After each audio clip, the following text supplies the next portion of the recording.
Myron, how are you? Well, I'm great. Thank you. I really appreciate your contributing to my comparative religious studies culture class. Uh, and you represent to me an authority in Judaism. Um, how would you identify the religion that you were brought up with? The religion I was brought up in is Orthodox Judaism. Okay. I am now a secular Jew. I'm an American Jew. A Jewish American would be how I identify myself. How would you distinguish those two identifiers? Distinguish between Judaism and Americanism, there is no No, no, no, distinction. no. Between Mhm. Orthodox Judaism and secular Judaism. Yes. Yeah. Orthodox, I was observant during the early part of my life. Explain, Totally ex, kosher. right. Explain what To- observant means and then what totally kosher means, because that's the main thing that I'm interested in for my class. I obeyed all the rules of traditional Judaism, all the rules that my mother imposed. Examples. Yes. On Sabbath, I was not allowed to tear toilet paper. The toilet paper was torn on Friday, and I only could use that which was there. I never ate outside of my home, never ate outside of my home.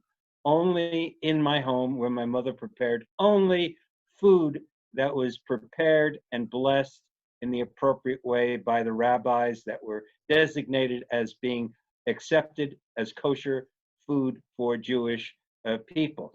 I attended synagogue on all the holy days. I went most Sabbaths, uh, all the rules of traditional Orthodox Judaism I followed. That is distinguished from extreme or ultra Orthodox, Hasidic type of Jews. There's all sorts of different levels. I was Orthodox Jewish through my early childhood. So, at what age did you eat a hamburger, cheeseburger, like an American? Well, at about 14 years old, my father took me to a Chinese restaurant. Oh, shocking. And then I ate the greatest food I ever tasted, and thereafter was a secular Jew, not so much an Orthodox Jew, although much of the orthodoxy stayed with me. Uh, what's so bad about a cheeseburger in kosher terms? A cheeseburger mixes milk and meat. Kosher does not allow you to have meat and milk together in the same meal. You have to wait, I think it was 3 hours before you could have a milk after eating meat. Okay, I learned a lot about Judaism, unfortunately, from reading Philip Roth, and so obviously a lot of what he says satirizes this. But what are some of the benefits of having that kosherized identity? I don't know if even that makes sense to Well, let's describe that as broaden it out. yeah. Not just so much kosherized identity, but having an Orthodox Jewish background. So, for example, when I was young, I attended Hebrew school. I never attended yeshiva, but I attended Hebrew school throughout my entire youth. So I'd go to regular public school during the day, and starting at about 7 or 8 years old until I was at least 13, 14, I went to Hebrew school after public school. And I learned all the things that I could in that period of time about Orthodox Judaism, plus growing up in the home of my mother and father and being associated with my relatives, all of whom, of course, are Jewish, those who remain. And I just learned so much through the skin as well as through the head. And the effect on me, I think, was profound. And that is that I became concerned with causes, understanding, insight, dispute, difference, analyzing things.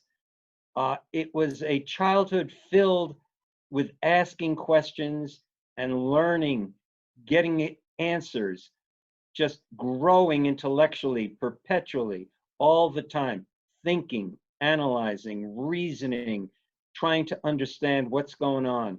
And I think that derives much from my Orthodox Jewish background. Would you say that characterizes Hebrew school versus public school that you went?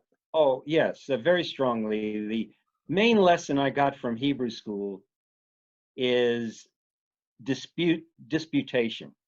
Ah, What some people might think as of arguing, but from a reasonable point of view, always debating issues, trying to find out what the logic underlying an issue is, seeing the both sides or multiple sides of any issue, arguing back and forth, very often without any clear resolution except generating further understanding of the issue. So if I could give one example that I please. remember so vividly from Hebrew school, the issue is what is acceptable to do on Sabbath? For Jews, of course, Saturday is the Sabbath called Shabbos, as I understood it. And the word means resting, basically. The Lord rested on the seventh day. For Jews, the seventh day is Saturday. Okay, you cannot work on Saturday. Okay, so in my home, again, you know, the toilet paper, and even my mother couldn't make food from start. She couldn't turn on the stove, for example. So she had someone come in who was not Jewish to turn on the stove because she couldn't do the work of turning on the stove, but she could heat up something that was previously prepared. Okay, so the thing about this was, in the Hebrew school lesson, was if you're making a fire outside on Friday so that you could have it on Saturday, and a branch from a tree falls on the fire, can you use that branch that fell on the fire as a part of the fire, or do you have to remove it or not use that fire to heat up your food? I know this doesn't have much direct relevance to today, but we had fiery debates about whether on Sabbath you could use that branch on the fire. And we reasoned from different sources and authorities and quoted different elements of the Talmud on this, whether this was acceptable on the Sabbath. And that's the kind of debates that we had. Trivial, but pointed, no clear resolution. I don't remember whether you could use that branch on the fire, but I do remember the biting criticism and analysis on all sides of this very specific issue. So you're a sociologist. You're an emeritus professor of sociology from Brandman and Fresno State. I believe it's. No, Well, I am a professor emeritus of sociology at Cal State University, Fullerton. Fullerton. Yes, All right. I'm also a retired associate professor of sociology and criminal justice at Brandman University, formerly Chapman University College, along with my good friend John Freed. Yes. Okay. What I wanted to do was connect your attraction and your contribution to sociology based on that kind of discourse that you had in Hebrew school. Do you think that there is a lot of comparison, a lot of equivalency even between how you approach, and I love the journal that you're involved with about the mundane, for example, things that I would consider kind of below the need for observation is something at some level you attend to, very seriously. And I guess I'd like you to connect those two dots in that way. Your interest in the mundane from your interest in whether a tree falls on a fire. Exactly. Well, along with my friend Scott, I developed this journal called the Journal of Mundane Behavior. And it certainly struck me as the most appropriate thing for me to study, the most trivial parts of everyday life, and trying to understand what makes it possible for people to get along in public places.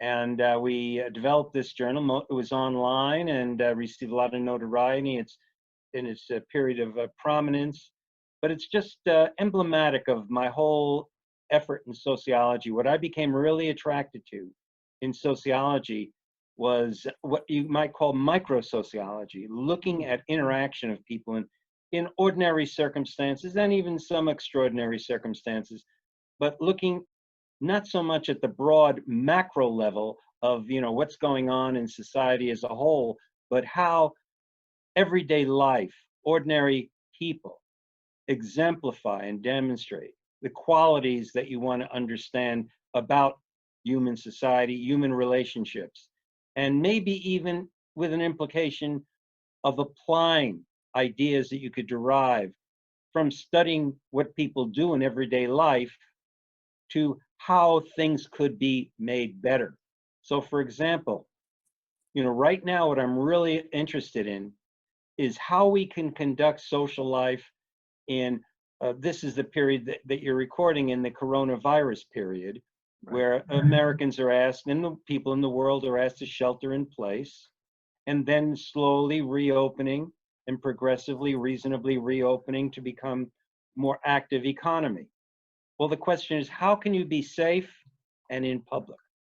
How can you protect yourself yet engage in social life? How can we deal with these challenges that we're facing?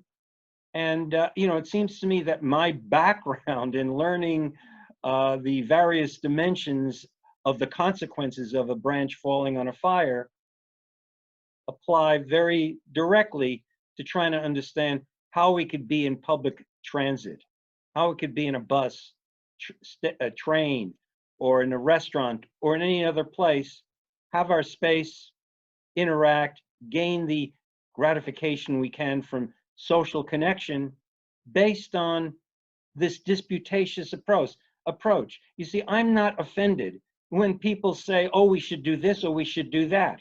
I say, okay, let me understand your position. So when people are protesting that we're not opening up fast enough, and other people are saying we need to stay safe and separate ourselves, you know, I'm looking at both sides, and I'm not rigid in my orientation.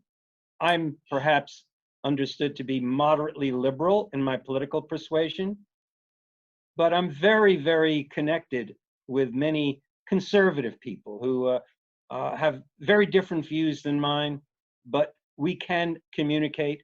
I can communicate with them. I can try to apprehend what they're saying, try to comprehend their points of view, fit them in with mine, seeing where there's possibilities, where we could communicate and then maybe address something in a productive way to benefit the society, the people around me. I think that my being raised in an orthodox situation, being trained, dealing with differences of points of view, enable me to be maybe a slightly better sociologist than otherwise I would be. So you're really an observant Jew still. An observing Jew. This is Observing. my friend. This is my friend John. An observant Jew. And much Right. of my research has been surrounded with the idea of observing. In my courses, I always give an assignment when I design my own courses of Right. just asking people to shut up Right. And look. and look. Be in the room where it happens and keep your mouth shut, and only know what you could learn by looking at people, listening to what they say, and mostly watching what they do with each other.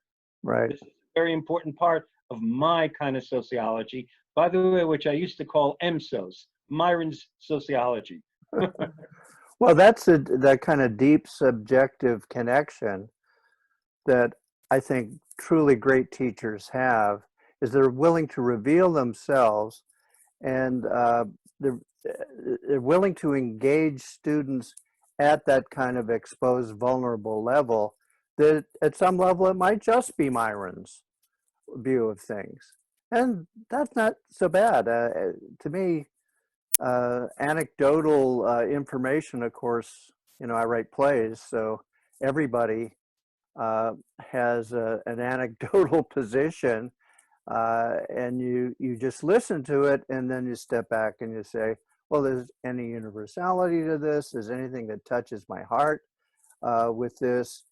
Uh, it's not just generating data, that data points, you know, that we can come to an analysis that everybody would agree with.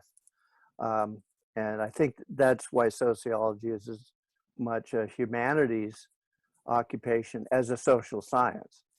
And that's Well, why I respect you, and that's why I talk to you more than I talk to other social scientists, mhm. right? But let me give an example of how I've proceeded in the past in Right, doing research that connects a kind of anecdote, as you would call it, right. but I would say, you know, direct interaction with the broader picture. One of my first projects in the graduate school was studying what we would call downward social mobility. You know, Mm, we think of America as the land of success, achievement, accomplishment, and a lot of people do that. right. But what is an untold story, and has been pretty much untold, is a lot of people actually don't, not only don't make it, but they falter, and they do less than either their parents, or they do less in life, accomplish less, objectively speaking, than their own intention, than their own early expectation. They fall. They fall from, you might say, grace. Okay. Um, Or and luck. Grace to me is luck. yeah, due to many factors, Right, including not great luck. right. Thank goodness somehow I have had great luck in my life, so I really appreciate that. But a lot of people have not had great luck. So what I did in the project is, first, I gathered statistics from publicly available sources to determine the broader context of failure in American social economic life. And what I found is that rates of elevation and rates of decline are essentially similar Hmm. rates, okay? So the rate depends on the denominator. The amounts are very different. More people succeed in American life and elevate than decline, but in terms of the rates of those people who can fall and those people who can rise, the rates are I found to be very similar. Hmm. And then what I did is I interviewed engineers in a period of time long ago who started off at a pretty high level in their engineering capacity, but because their skills became less in demand over time, as new people came on and new techniques were developing in the various engineering fields, quite a few actually, faltered. They fell. They had lower status jobs. They became factory supervisors, foremen, or even factory workers themselves instead of using their engineering degrees and engineering knowledge and experience. And I tried to understand how devastating this was for them, and Hmm. found that it was very deep, and that American society is kind of punitive psychologically to those who don't measure up to their own expectations or their family's expectations and anticipations.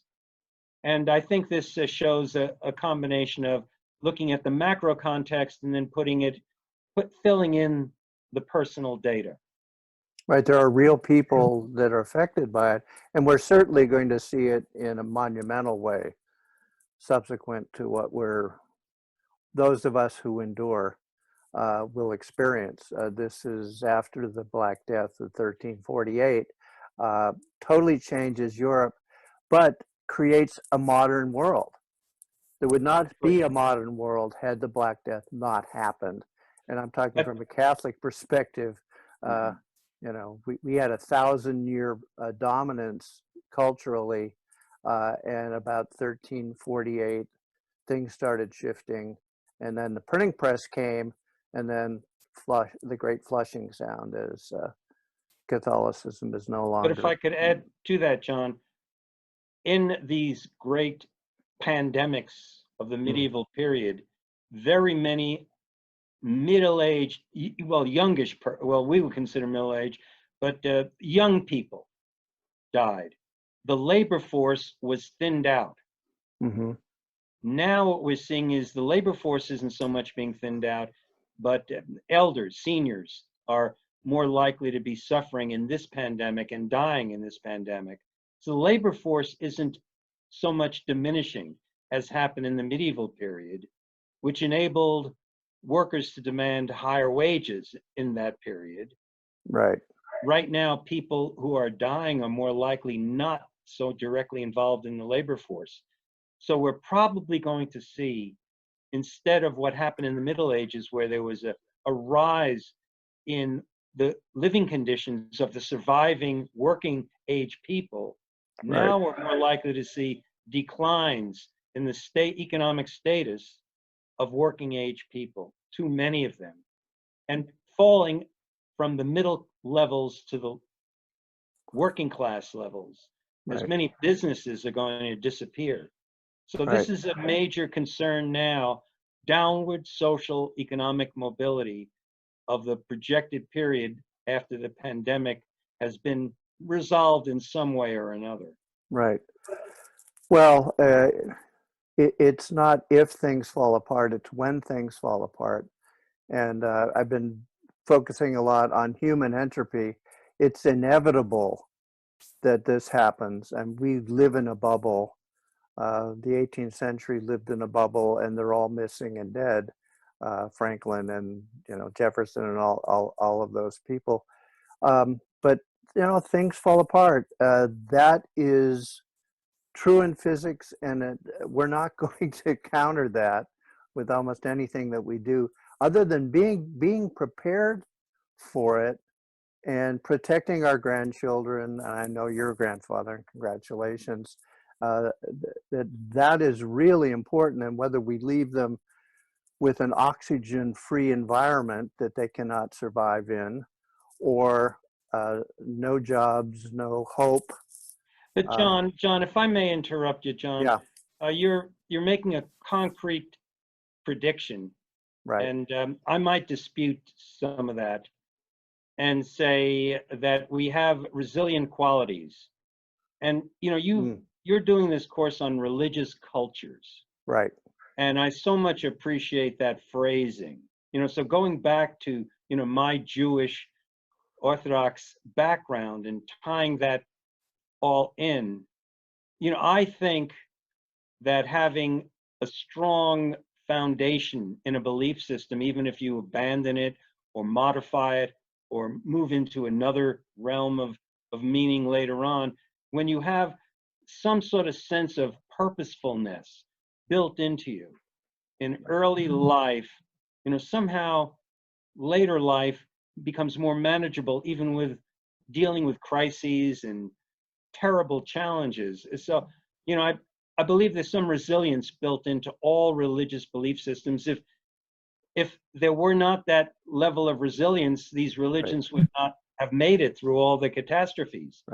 There's no religion that I know that has suffered more catastrophes than Judaism, than Jewish people. Have survived for 5,000 years. And just as we got through all these terrible, terrible, horrible, nightmarish situations, somehow I think we're going to get through this. I'm not predicting how exactly, but not only the Jewish people, but all of our peoples who have some foundation and commitment to themselves and to their brothers, to their sisters, to their families, to their children, their grandchildren. Somehow we're going to get through this, and we're going to come out kind of okay in a different way. Right. That's supported by the survivors of prisoner of war camps. The people who had no religious background died within a day or two. The ones who did survive had some religious background, even though they weren't necessarily practicing it. John McCain's a good example of his surviving, even though he's a pretty wild guy personally, in terms of morality, but he had a rock bed foundation of his faith. And the ones who survived that, my father was a prisoner of war in Germany. He survived it, and the ones who survived with him all had that common principle. After he survived, he became my token atheist. He would preach to me that we're all just ants anyway.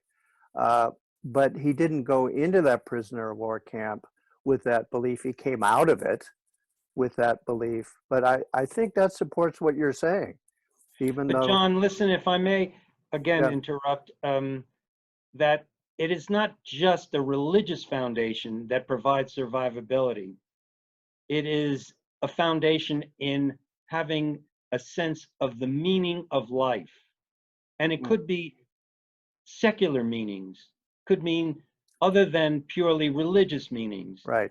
I think of Viktor Frankl and his work in logotherapy, meaning therapy, finding meaning, direction, purpose, intention for continuing one's life in a productive way, and somehow getting out of that prison camp, getting out of that concentration camp, somehow surviving the death camp, and then leading a productive, useful, beneficial life where you serve others and do for others, Right. just like you do.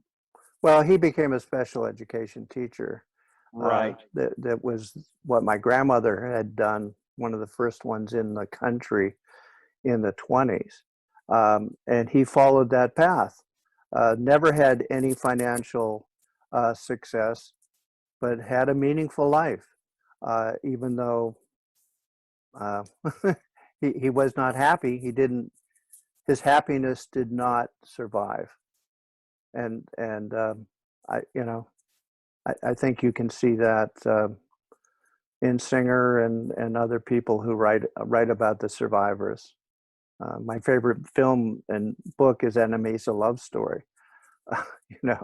Here they've made it. We're affluent. We got a lot of money, but whereas where you have to carry that misery and transition to a better life. But okay, now I want to get You back bring on up an topic. important point, John, if I could Okay, just stop. please.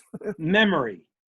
I think that's a very important part of Judaism, is memory. You talk about benefit of religion, and not only of religion, but of culture. And what I'm so enthusiastic about now is how many minorities in American society that had been previously degraded are finding sources of pride in their culture, in their history, in their ancestors, in their parents, and hope for the future. And Judaism has a certainly strong grip on memory. We all remember. Many of our holidays are about remembering the suffering of our people and the ultimate triumph of our people, the survival of our people, and the need for us as individuals to take responsibility to keep that memory alive. Well, isn't that what Passover is all about? Excellent, excellent. And a part of that always is the next generation. Yes. Okay. Good And point. the whole theme of Judaism is to convey to the next generation the meanings of being a Jew, which is not only religious belief system. Beliefs in Judaism are actually not the core of the religion. What it is to know that you're Jewish. I remember that's the main message of my parents, to Mhm. know that you're Jewish, to remember, and that each one of us carries in us all the suffering and sacrifices And don't every children, one of our ancestors experienced, and that we have the responsibility to make it so that our children, our grandchildren, and so forth remember what it means to be a Jew. and in the Passover meal, aren't the children the speakers in that meal? Well, I I, remember no, I I was mean the I've youngest. been to one in my life, and it No, seemed that I've the been young to so people, many that I remember the prayers, as right, many Jews do. Like I remember almost all the prayers I learned in the context of my Jewish upbringing. So we ask, why is this night different from all other nights? Why do we eat this instead of that? Why do we eat the flattened bread? Why do we eat the bitter herbs? right. All for one purpose, so that the parents could explain to us, the father, the leader of our family, can explain to us why we do this and that in the religion. But we are always asked to ask the why question. And that's, Mm. I think, a great benefit to me growing up. Not so much what's the problem with me, or what's the problem with the world, or what's the problem that we're experiencing. Why are we experiencing this? Why is this happening? Try to understand the foundations and deal with the foundations of the problem. That's yeah. My upbringing in Catholicism was kind of just the reverse. You were not supposed to ask the whys. You just learn the formula. You go to the hierarchy. The nun who taught me in the after school classes. I went to, like, you went to Hebrew class. I went to Catholic class because I went to public schools. My mother was Catholic. My father was a non of anything, who didn't give an shit. I don't use the S word. Uh, and yeah, if you questioned anything, you got punished uh, in those classes. You were just totally put down. But yeah, that's a big difference, I think, between the two approaches to young people's instruction. And uh, But John, let me ask you a yeah, question. sure, That's my tendency, is my Jewish background is, I'm like a question asker, okay, rather than right. a point maker. And my question is, do you feel that by denying the opportunity for ordinary questioning, that you're led to a deeper probing of the essence of Catholicism and its belief system? Aren't Isn't there a motivation to penetrate more deeply and understand the underlying logic once as a child you're denied that opportunity? Well, that would be true of the Jesuit order. They're very intellectual, not uh, appreciated by the more conservative uh, hierarchy. Now we actually have a pope who has a Jesuit background, and he's and a Franciscan one too. So he's a pretty good guy. But no, I think you have to leave that religion. I think maybe we're similar in that way. But what I became fascinated by are other people's stories. I wanted them to reveal what mattered to them. I've worked for nuns in Massachusetts, who I was their academic vice president and very close to a number of them. And the president of that school worked in Nicaragua for the revolution, for example. She was one of the nuns with guns. And having conversations with her were fabulous. Another nun that I went to China with, uh, we walked into the Catholic Church in China that had exactly the same service I would have anywhere in the world, which to me is how you describe Catholicism, with this 80-year-old nun, the people in the foyer, half of them knew her and said, Eleanor, Sister Eleanor, what are you doing here? We're in the middle of Beijing, and we're going to church, as if it were down the block. But I got to spend 6 weeks with that nun, with a group in Asia Network, in a railway car with her. Not, I don't want to do any scandal about this, but she was with not, and that's why I think I appreciate nuns more than priests. Priests really cover up. Nuns, and even though they would wear the habit, were far more open and engaged and willing to talk about their lives. So kind of that denial I had in childhood is what made me really appreciate an interest in other people's stories. And that's why I write plays. That's why I engage in musicals and other kinds of things. I want to hear William Randolph Hearst sing a song, and I wrote it for him. That's believable. That is based in his life and his reality. That isn't a put down. That isn't this or other thing. He was going bankrupt that week that I write about. His whole empire was collapsing, but he's in love with Marion Davies, and it doesn't matter to him.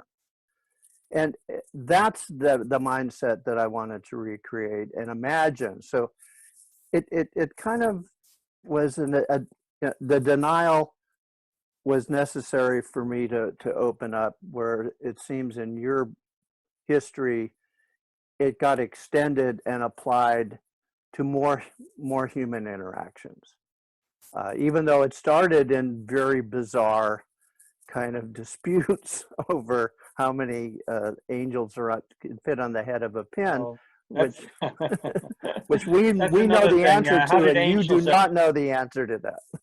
How did angels ever get into the mix in a monotheistic religion is a good question. But let me just, John, you reminded me of a very powerful incident in my life, which may reveal some elements of my Jewish background and the effects of that background on my personal development. And that is, I was teaching in a Muslim country in Asia. Which one? I'd rather not say. But okay. It's a Muslim country in Asia. Indonesia. Not in the Middle East.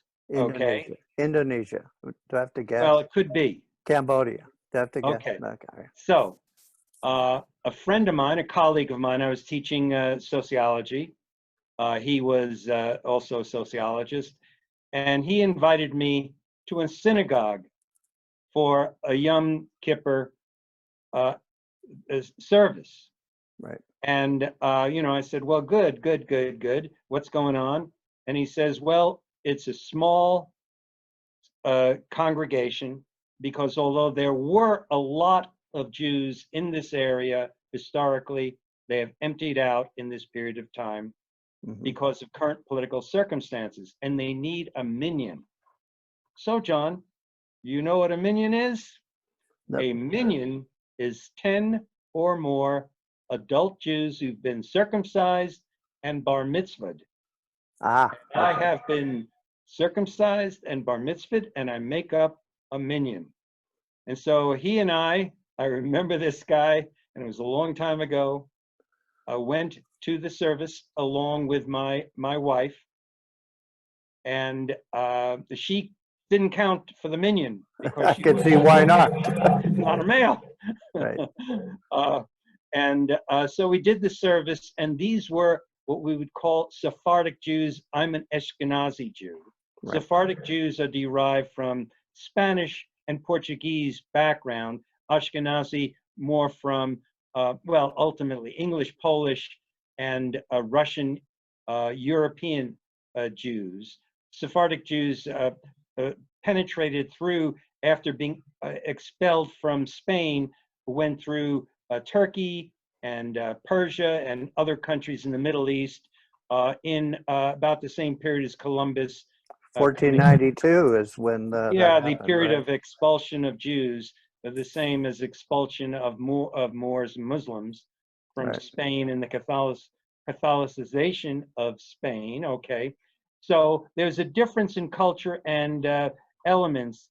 So I never had gone to a Sephardic service, only going to Orthodox Ashkenazi services, and I was able to pray along with them. Yeah. And it was really kind of neat, to see that there were elements that transcended the difference. And we were praying, and all of a sudden outside I heard a lot of uproar. And we all stopped and went outside and saw masses of people, throngs, going through the streets, screaming, down with Israel, down with America, kill all the Jews, kill Americans. But, oh, oh, this is Right. It was 1973, that long ago, John, that long ago. And it was the period of the Yom Kippur War, where the Arab nations surrounding Israel invaded and attacked Israel. And Golda Meir, Israel's prime minister, felt that Israel had to take the blow and could not, under this circumstance, be the aggressor, even though they had warning that there would be the attack. And Israel suffered tremendously and was in tremendous jeopardy. I was teaching at the time in a Muslim university in a Muslim country, and I went the next day to my class and I said, do you want me to go? What do you want me to teach? You want me to teach you? And they say, oh, professor, they said, please continue to teach us. I say, what was all the uproar about? That was government-sponsored demonstrations. We want to learn from you. Right. That's wonderful. Yom Kippur, that's just perfect because that's what I wanted to lead this conversation off with. Explain Yom Kippur. Actually, I'm part of a diversity, equity, inclusion committee at Brandman, and we're doing features on major holidays and major religions. There's going to be one on Easter. I've already done one on Ramadan.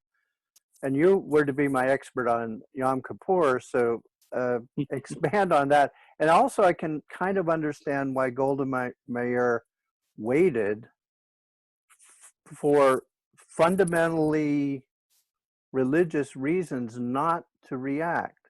No. No. John, it wasn't Political religious reasons. It was political reasons. Okay. And the political reason was that the world had turned against Israel after its many previous successes, and that she felt that she had to sacrifice lives in order to gain support of the world. And Israel had to kind of be presented to the world as being besieged by attacking Arab nations. And ultimately, with Ariel Sharon being the general at the time, surrounded the invading Egyptian army in the Sinai after the sacrifice of 600 Israeli dead and many, many more Arab soldiers who were just following their orders. They surrounded and defeated the Egyptian army and decided ultimately after the war to give back the Sinai to Egypt, which is now in control of the Sinai, which is pretty much empty area. And the Israelis then also, at the same time as the Egyptians invaded and Sharon was successful, General Sharon was successful in his attack, Israel took over the Golan Heights and actually never let that go because they felt they were always threatened by attacks from Syria on the Golan Heights. So they were political purposes, not religious purposes. Right. But she used it to good effect. So again, it's kind of how religion and politics can leverage each other. Yeah, And good that, point. yeah. But explain Yom About Yom Kippur. Kippur. Yeah. How should I, what's the proper pronunciation? Yom Kippur, but I say Yom Kippur. Okay, No, it's just a quick pronunciation. Don't worry so much about that. We know what you mean. It's a right. Day of Atonement, the Yom Kippur, Day of Atonement, and Explain the history of that and why history. it's Um, one of the most important holidays, right? the Holy most days. important holiday for Jews is the Sabbath. Okay, the Oh, Sabbath. okay. Every All right. Sabbath is the most important day of the year. I remember this debate. We had that debate similar to the other. What's the holiest day of the year? And there were people on the Yom Kippur side. I was on the Sabbath side, Shabbos Wow. side. The history of all these things are shrouded in incredible mythologies and belief systems. And quite frankly, I'm not able to give the definitive history of Yom Kippur, except to say that the purpose of the day is to think about your sins. And you should be, as a Catholic, very familiar with thinking about your sins. We all do. That's what religion does. Right. That's what One Lent thing does for religion, Easter, right? Lent yeah, and one thing Easter are kind of, that Judaism does is it takes the sins of one's year and collapses it into one day of contemplation and prayer and asking for the expiation of our sinfulness in general and in specific terms. And we're supposed to be only thinking of that. We're not supposed to be thinking of food, of activity, of anything else. But it was ironic that in the old days, a long time ago, when I grew up, Yom Kippur happened to fall out on the World Series because the World Series happened earlier in the year because there weren't all these playoffs. And Yom Kippur falls out, I think, this coming year, September 21st, something like that, September 22nd. right. Jewish holidays always start on the night before, so as Mhm. soon as sundown hits, you start the Yom Kippur, and then it's one full day, actually 25, 26 hours of fasting. You're not supposed to eat anything. You're not supposed to brush your teeth. You're not supposed to do anything other than focus on your sins and whether your team won is going to, how your team is doing. And you couldn't find out directly, so you had to be exposed. You had to overhear conversations about how your team was doing in the World Series. But it's not really traditional Judaism, we'll say. But the thing is that you pray all day in the synagogue, essentially. You go from the night when it's sundown, and then you hear Kol Nidre, excuse me. A part of the service is Yiskadal, where there's a later period where you mourn the passing of your loved ones, and you hear the Kol Nidre.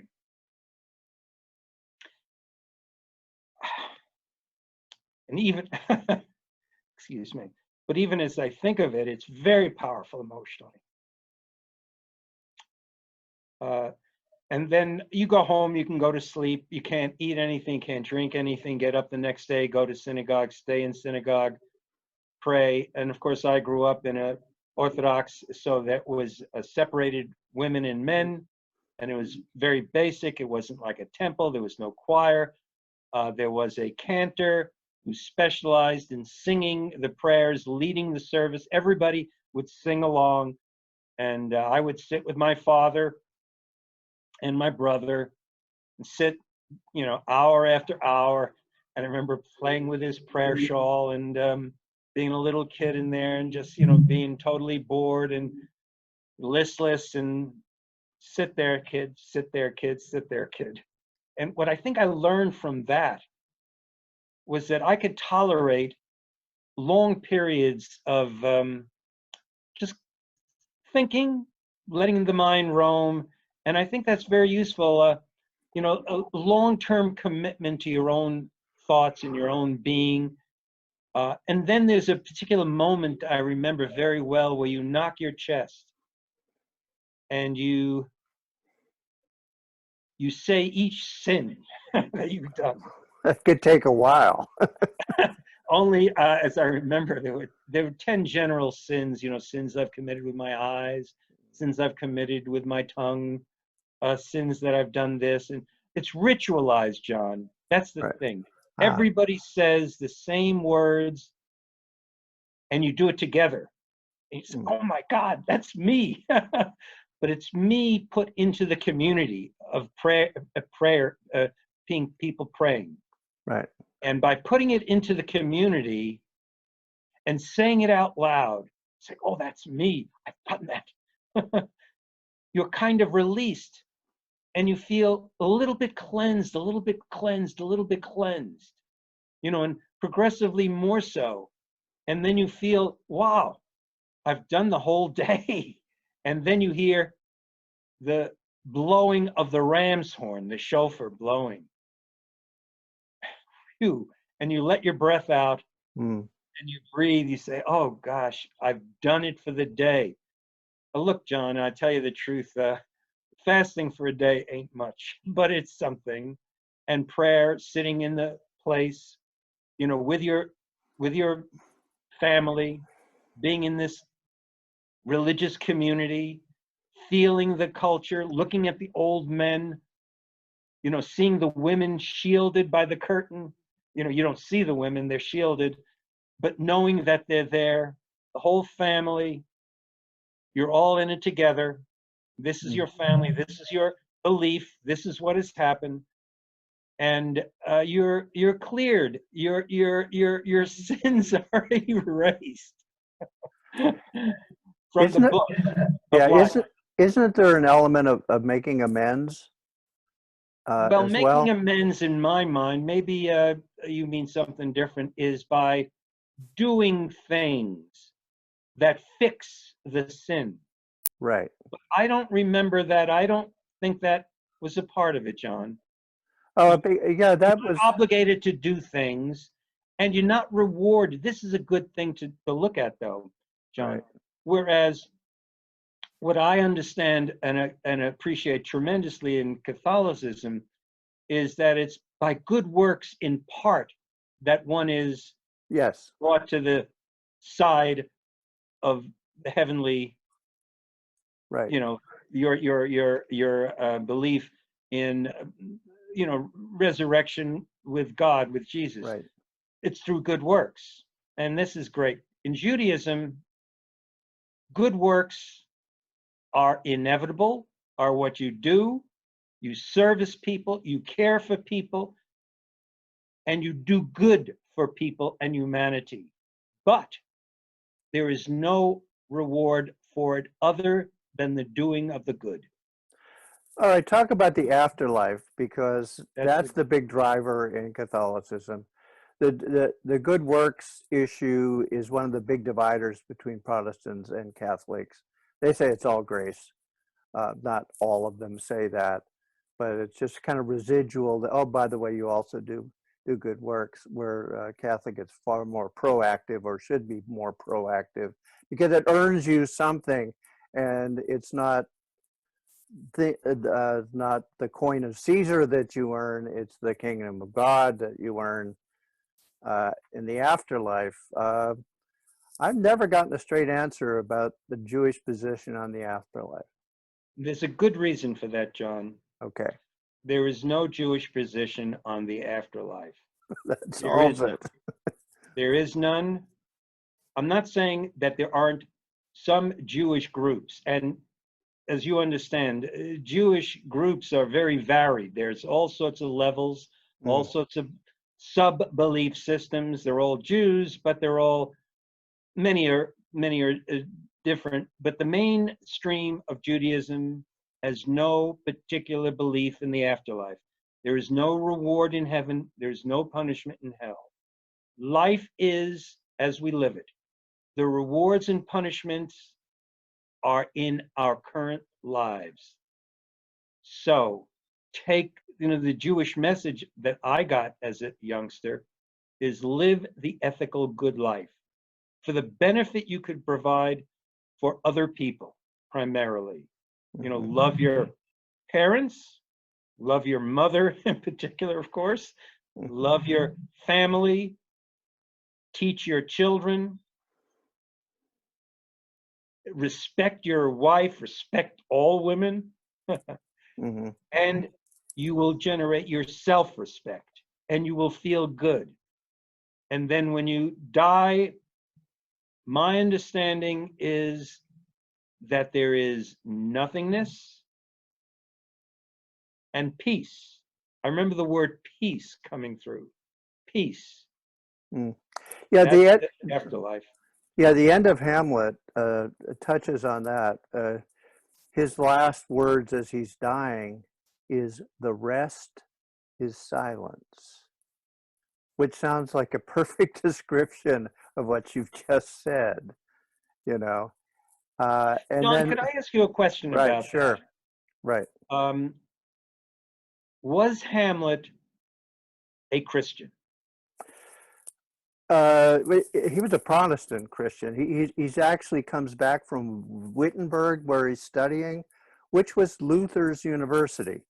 All right. There was no University of Wittenberg until Luther showed up as a professor there. He's one of the first So then, professors John, of let me ask you theology. this. But he's How not could, a Catholic. He's an anti-Catholic. right, And he ends in kind of a Zen state at the end of the play, and an absurdist state, which fits Calvinism. So that's my reading of Hamlet. good, good. But then he does kill his uncle, Claudius, Claudius. right. He does kill him with a At the poison. end. But yeah, but he when he has the chance to, where Claudius is in confession, not I mean, He is in can't do it prayer. then. Yeah. Yeah, because he said, "And then am I going to send him to heaven?" Well, that would be a traditional Catholic view, but that's the middle of the play, and he goes in the other direction. He doesn't. He comes back to England because pirates have captured him. Back to Denmark, have captured him, and it's totally absurd of how he gets back to Denmark. He has no plan whatsoever to deal with Claudius. Claudius knows he's got to kill Hamlet, so that's where he gets involved. But Well, there's no intentionality on Hamlet the after that middle question point. basically I'm looking at To is kill him. revenge. Yeah, he lets And go of revenge completely. he say again, He lets go of revenge great. completely. Okay. Now this is the point I'd say about Judaism. Okay. That in Judaism, there is really no concept of revenge. Hmm. That it is not something that you do.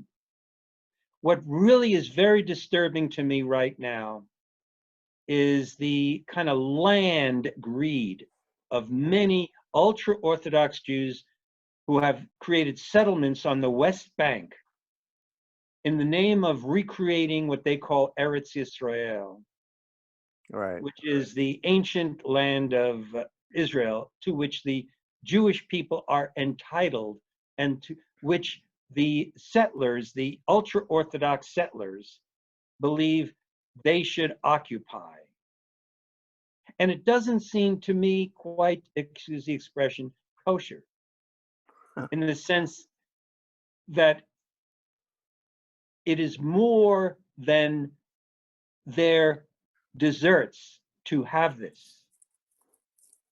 That Jews should be in Israel willing and able to live with people who killed members of their own family, because Right. there is no real notion of revenge in the religion.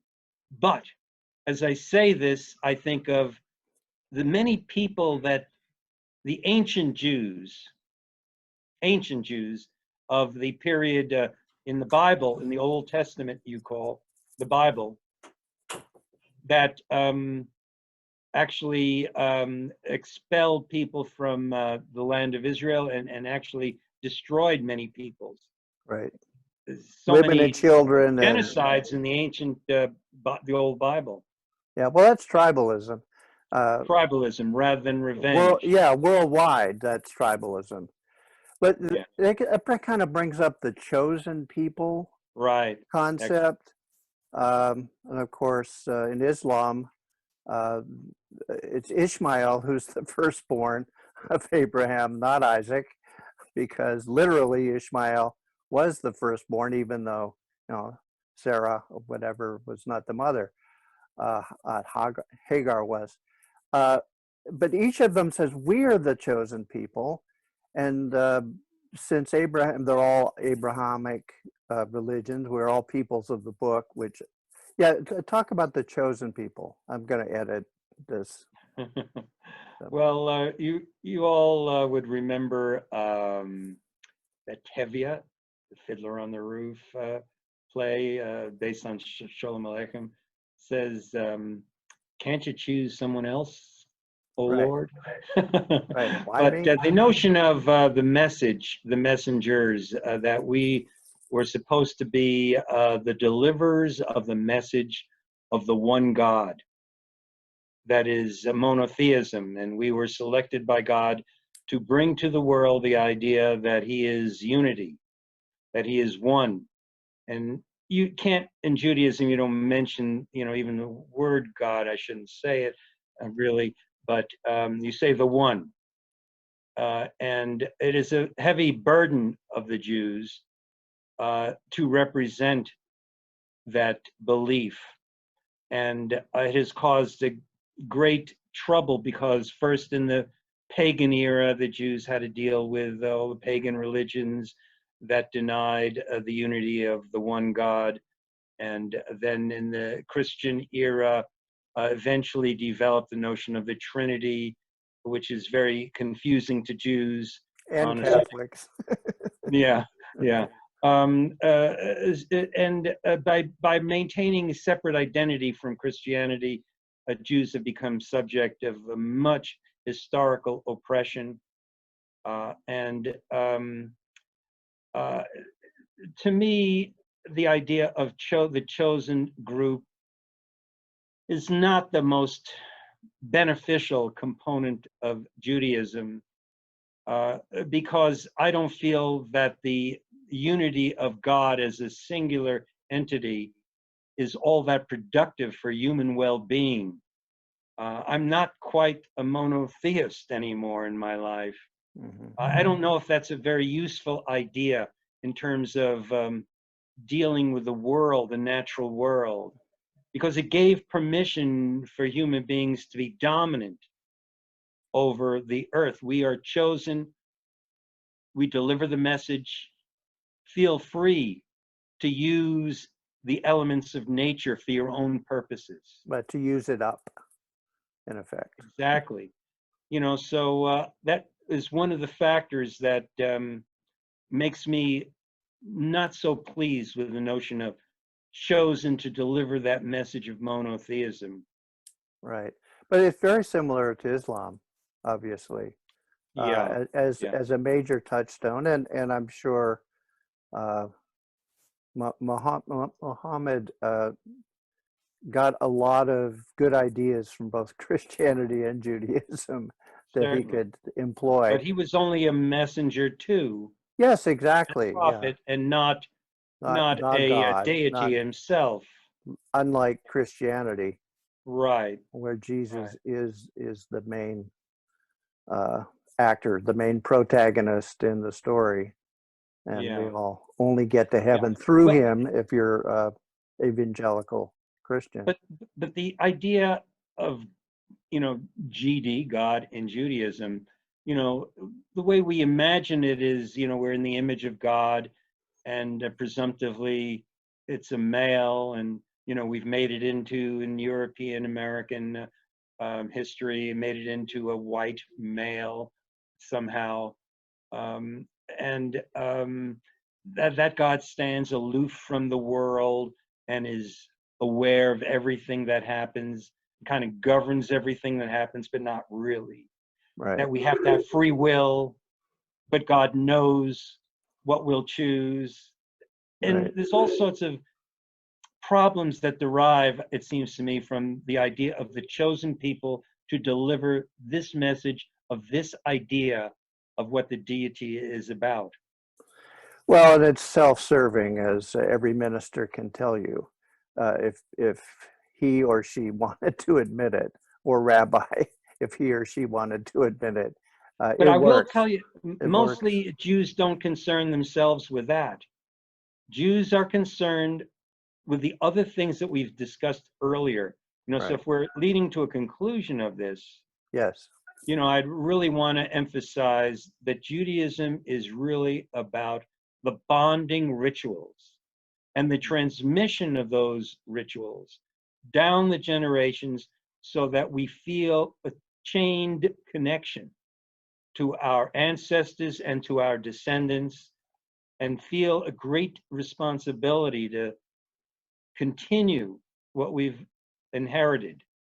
And it's very difficult to continue with this inheritance in a world that accepts Jews.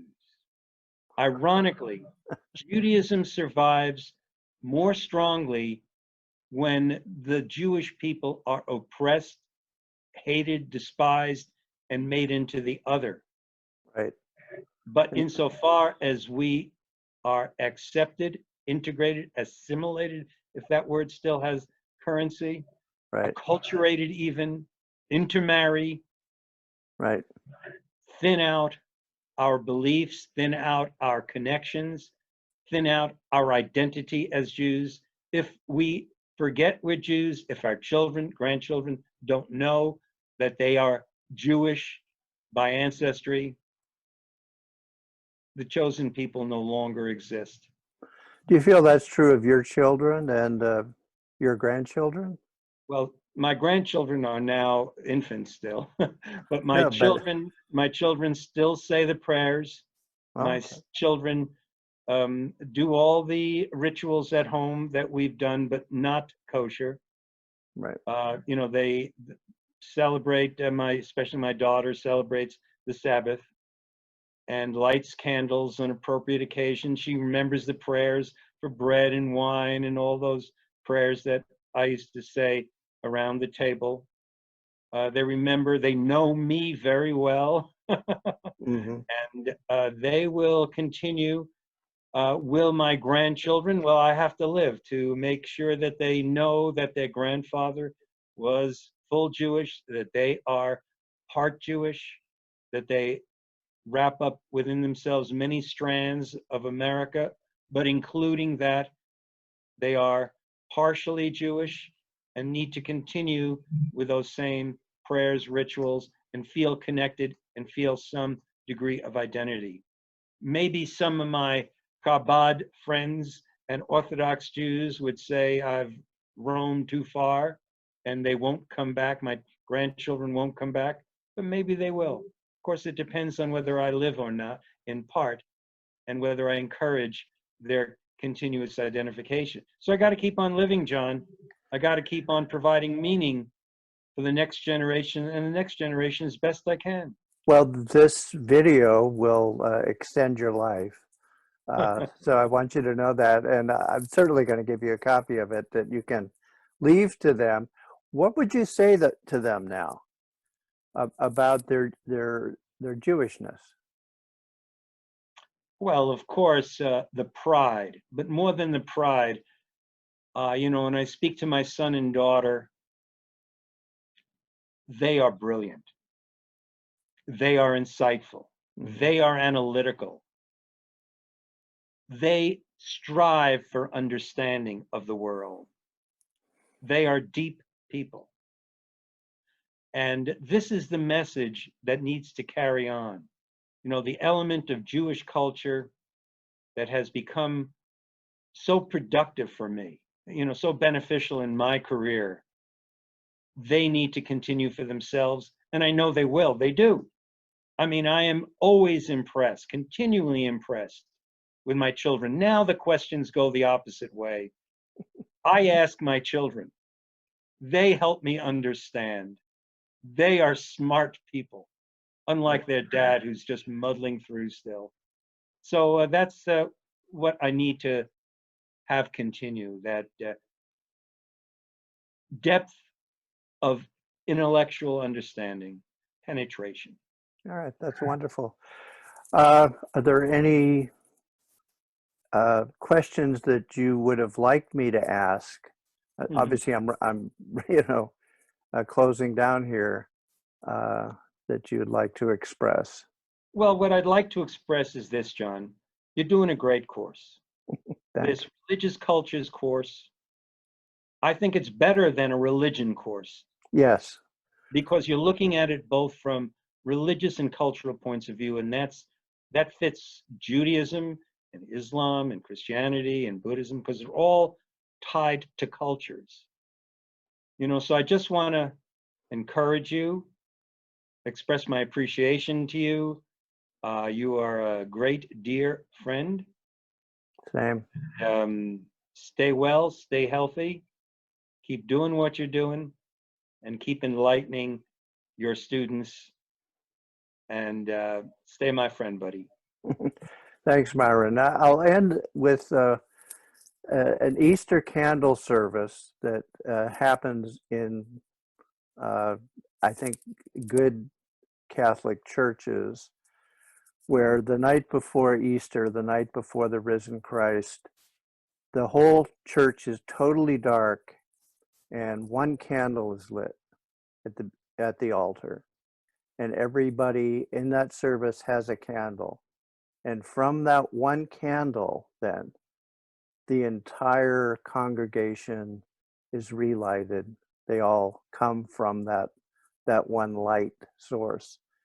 And when you talked about that sense of community you felt in the Yom Kippur service in the temple, that's what I remembered, is more deeply than all of the theology that I got from my Catholic religion classes, all of the scandals of all of these religions. And that relighting needs to be done every day. And I like what you said, the holiest day is every week. It isn't Easter Sunday, 364 days away from the next time you'll have this moving experience, which you don't have anymore after a while, just wears out. But yeah, that's how I connected to what you said.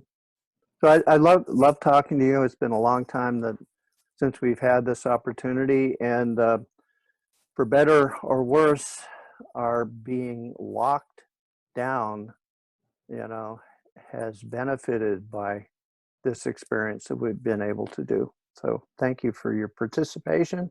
And you are now in my class, buddy. You are an expert. You're expert speaker. And you will go on and on. We are the max headroom of the next century. Take care. Bye all. Bye-bye.